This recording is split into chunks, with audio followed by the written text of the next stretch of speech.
ஐந்து கரத்தனை ஆனை முகத்தனை இந்தில்லம்பரை போலும் ஈட்டனை நந்தி மகந்தனை நானுக் கொழுந்தனை பொந்தியில் வைத்திடி போற்றுகின்றேனே. வணக்கம். நான் பொன் லோகநாதன் கொழும்பிலிருந்து பேசுகிறேன்.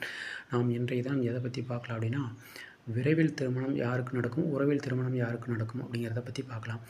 சுக்கிரனுக்கு 2ல் ஆட்சியோ உச்சமோ பெற்ற செவ்வாய் பகவான் தனித்து அமர்ந்திருந்தால் அவர்களுக்கு விரைவில் திருமணம் நடக்கும். அது உறவில் நடக்கிறதுக்குமான வாய்ப்பு அதிகம். இதுக்கு என்ன காரணம் அப்படின்னா, சுக்கிரன்கிற கலத்திரக்காரரான சுக்கிரனுக்கு 2ல் மங்களகாரகன்கிற செவ்வாய் பகவான் அமர்ந்திருக்கிறதுனால அவர்களுக்கு இந்த விரைவில் திருமணம் நடக்கிறதும், உறவில் செவ்வாய்ங்கிறது மங்களகாரகன் அப்படிங்கிறது மட்டும் இல்லாமல் அவர் தான் இரத்த சம்பந்தமான உறவுக்கு காரகன் அப்படிங்கிறதுனால அந்த இரத்த சம்பந்தமான உறவில் திருமணம் நடக்கிறதுக்கான வாய்ப்புகள் மிக மிக அதிகம். இது செவ்வாய் பகவான் தனித்து அமர்ந்திருக்கும் போது, ஆட்சி உச்சமாக பெற்றிருக்கும் போது தான் இது அதிகப்படியாக நடக்கிறதுக்கான வாய்ப்பு.